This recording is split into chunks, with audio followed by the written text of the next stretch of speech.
নমস্কার অডিয়েন্স, আমি পূজা। আপনারা দেখছেন আমার blog channel little Prince Pinu.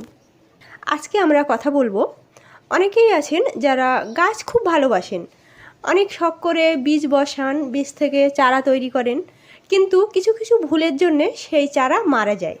কেন চারা মারা যায় সেটা বলবো, এবং বীজ বসানো থেকে চারা বেরোনো পর্যন্ত পুরোটাই আজকের ভিডিওতে দেখাবো। সেই সঙ্গে বাড়িতে কিভাবে বিনা খরচায় এনপিকে তৈরি করবেন সেটা দেখাবো। আপনারা পুরো ভিডিওটা দেখবেন।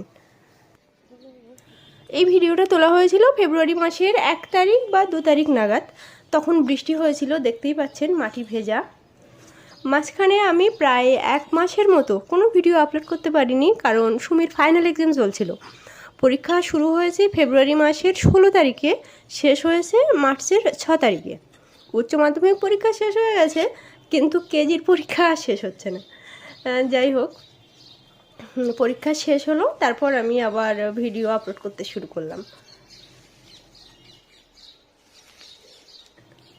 বৃষ্টি হয়েছিল বলে মাটি নরম ছিল, কোপাতে কোনো অসুবিধা হচ্ছিল না। এখন যে জায়গার মাটিগুলো কোপাচ্ছি, ওই কানার মাটিগুলো, ওখানে কোদাল দিয়ে কোপালে না ভালোভাবে কোপানো যায় না, মানে ডিপ হয় না আর কি। সেই জন্যে ওই জায়গাগুলো শাবল দিয়ে কোপাই, শাবল দিয়ে কোপালে ডিপ করে কোপানো যায়। এই যে দেখছেন মাটি কোপাচ্ছি, এখানে ভেন্ডির বীজ বসাবো। গ্রীষ্মকালে যে ভেন্ডিগুলো বাজারে পাওয়া যায় সেই ভেন্ডিগুলো বসানো হয়, ভেন্ডির বীজগুলো বসানো হয় জানুয়ারি মাসের লাস্ট উইকে অথবা ফেব্রুয়ারি মাসের প্রথম উইকে। শাবল দিয়ে পুরো মাটিটা কুপিয়ে নিয়েছিলাম। এখন দেখাবো এনপিকে কিভাবে তৈরি করতে হয়। এই যে বালতিতে দেখছেন, এগুলো কী বলুন তো? আমি বলছি, এগুলো হচ্ছে ছাই। বৃষ্টি হয়েছিল বললাম না, বৃষ্টিতে ভিজে গিয়ে এরকম কাদার মতো হয়ে গেছে। এই পাইপটা দেখো, আমার কাঠের সঙ্গে যেন জলের পাইপটাও যেন না চলে যায়। এই যে দেখছেন আগুনে জ্বালানো হচ্ছে, এগুলো আমাদের ছাদ বাগানের যে সমস্ত উৎসৃষ্ট শুকনো পাতা, কাঠ বা যে সমস্ত গাছের ডাল আমরা কেটে দিই, সেগুলো শুকোনোর পর মানে এখানে পুড়িয়ে দেওয়া হয়। বালতিতে যে ছাইগুলো দেখলেন, সেগুলো হচ্ছে আমাদের ছাদ বাগানের কাঠ পাতা পোড়ানো উৎসৃষ্ট ছাই। এই ছাইয়ের মধ্যেই থাকে এনপিকে, সম্পূর্ণ অর্গ্যানিক। কিন্তু সব ছাইয়ের মধ্যে কিন্তু আপনি এনপিকে পাবেন না। কোন ছাইয়ের মধ্যে এনপিকে থাকে আর কোন ছাইয়ের মধ্যে এনপিকে থাকে না, এখন আমরা সেটা জেনে নেব। তার আগে আরেকটা কথা বলতে চাই, অনেকেই আমার কাছে জিজ্ঞাসা করেন তোমাকে ভিডিওতে কম কেন দেখা যায়। কারণটা হচ্ছে, আমার বাড়ির যাবতীয় যা কাজকর্ম A to Z সব কিছুই আমার নিজের হাতে করতে হয়, ফলে সবসময় পরিপাটি হয়ে থাকা সম্ভব নয়। সেটা আমাকে আপনারা দেখেই বুঝতে পারছেন আমার চুলের কি অবস্থা। আরেকটা জিনিস আপনারা নোটিস করেছেন কিনা আমি জানি না, আমি ভিডিও এডিট করার টাইমে দেখলাম আমার ডান হাতের সোয়েটারের ওখানে ফাটা। এটা আমি ভিডিও এডিট করার টাইমে দেখলাম, সেই সময় দেখলে আমি চেঞ্জ করে নিতাম। এরকম এলোমেলোভাবে থাকি বলেই ক্যামেরার সামনে কম আসি। আরেকটা বড় কারণ হচ্ছে, আমি এখনও পুরোপুরি ক্যামেরা ফ্র্যাঙ্কলি হতে পারিনি, আমি চেষ্টা করে যাচ্ছি। NPK, N for nitrogen, P for phosphorus, K for potassium. ছাইতে থাকে পটাশিয়াম, ফসফরাস ও ম্যাগনেশিয়াম, যার প্রধান রেশিও 0:1:3। এটা নর্মাল ছাইয়ে থাকে, এতে নাইট্রোজেন থাকে না, তাই এটাকে আমরা এনপিকে বলতে পারবো না। এখন আপনারা জানতে চাইবেন তাহলে কোন ছাই থেকে এনপিকে পাওয়া যাবে, বলবো, দাঁড়ান। তার আগে মাটিতে চুন মিশিয়ে নেব। মাটিতে কেন চুন মেশানো হয় সেটা বলে নিই, তারপর বলবো। চুনে ক্যালসিয়াম থাকে, মাটিতে ক্যালসিয়ামের ঘাটতি পূরণ করে এবং গাছের গলা পচা রোধ করে।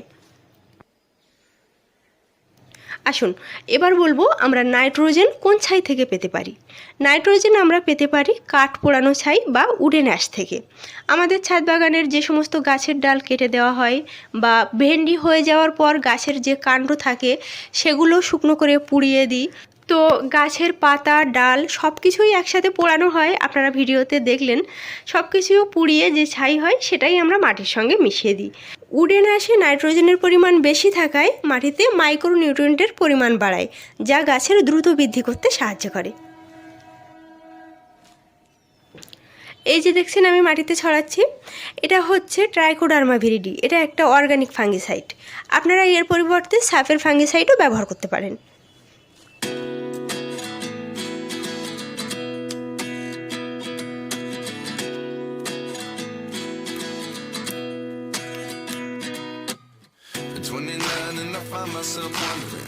what did happen to the last 10? I ran away with my life, fast forward. চুন এবং ট্রাইকোডার্মা ভিরিডি মাটিতে ছড়িয়ে দিয়ে মিশিয়ে দিয়েছি। এরকমভাবে 6-7 দিন রেখে দেব। ফিরে আসবো 6 থেকে 7 দিন পর। ফিরে আসলাম 7 দিন পর। এই যে ভেন্ডির বীজগুলো দেখছেন, এগুলো আমাদের ছাদ বাগানে ভেন্ডি হয়েছিল, সেখান থেকে সংরক্ষণ করে রেখেছিলাম। এগুলো এখন আমি শোধন করে নেব। তার জন্যে আমি সাপের ফাঙ্গিসাইড দিলাম। এরপর অল্প একটু জল দিয়ে কিছুক্ষণ মেখে রেখে দেব। মাটিতে ফাঙ্গিসাইড দিয়েছিলাম সে তো আপনারা দেখেছিলেন। এখন বীজে ফাঙ্গিসাইড দিয়ে বীজ শোধন করে নেব। এতে কি হবে, গাছে ফাঙ্গাস আক্রমণের আশঙ্কা অনেকটাই কমে যাবে। ফেব্রুয়ারি মাসের প্রথম সপ্তাহের দিকে পরপর টানা বৃষ্টি হয়েছিল, সে তো আপনারা জানেন। বৃষ্টি হয়ে আমার গোছানো কাজ সব অগোছালো করে দিয়ে গেল। কোপানো মাটি এখন আমাকে আবার কোপাতে হবে। এই ভিডিওটা যখন আমি বানিয়েছিলাম তখন সকাল 10:30 কি 11টা হবে। সেই সময় ওয়েদারের কন্ডিশন এইরকম ছিল, দেখেছেন।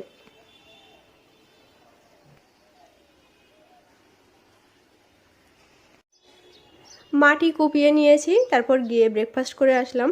ফাঙ্গিসাইড মেশানোর পর মোটামুটি আধা ঘন্টা থেকে 1 ঘন্টা মাখিয়ে রাখতে হয়। আমি আবার সেই ফাটা সোয়েটার পরে চলে এসেছি। এখন এই বীজগুলো বসিয়ে দেব।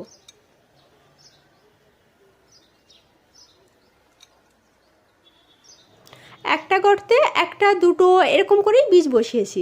যেহেতু আমার বাড়ির বীজ, কোন বীজ থেকে চারা বেরোবে কোন বীজ থেকে বেরোবে না সেটা তো দেখে বোঝা যায় না। তো সেই কারণেই আমি 1টা 2টো এরকম করেই দিয়েছি, যেটা বেরোবে বেরোবে, আর না বেরোলে কী করা যাবে। আর অনেকটাই ঘন ঘন করে দিয়েছিলাম, যেহেতু গরমের ভেন্ডি একটু ঘন করে বসাতে হয়।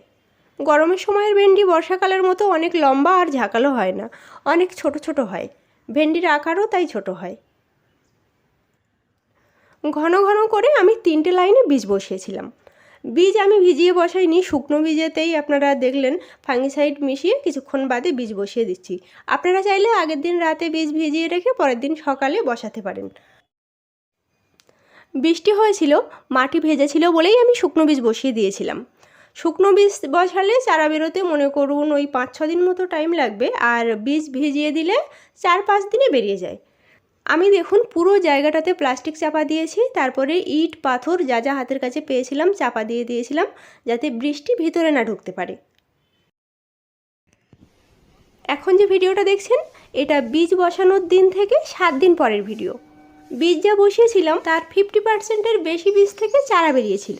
আর এই যে কুমড়ো গাছগুলো দেখলেন, এই কুমড়ো গাছগুলো কিন্তু আমি বসাইনি, এগুলো আজবা হয়েছে। জল আমি একদিনই দিয়েছিলাম, যেদিন বীজ বসিয়েছিলাম সেই দিন। তারপর থেকে এই 7 দিনের মধ্যে আমি একবারও জল দিইনি। মাটি ভেজা আছে, আপনারা দেখতেই পাচ্ছেন। এই যে ভিডিওটি দেখছেন চারা বেরিয়েছিল দেখিয়েছিলাম, সেই দিন থেকে আরও 7 দিন পরের ভিডিও। মাটি দেখুন একদম শুকিয়ে গেছে। এই 7 দিনের মধ্যে আমি একদিনও জল দিইনি। ভুল অনেকে এখানেই করে থাকেন। ওনারা কি দেখেন, মাটি তো একদম শুকিয়ে গেছে, প্রতিদিন অল্প অল্প করে গাছে জল দিতে থাকেন। এতে কি হয়, গাছের গোড়া পচে মারা যায়। এটা আপনারা একদমই করবেন না।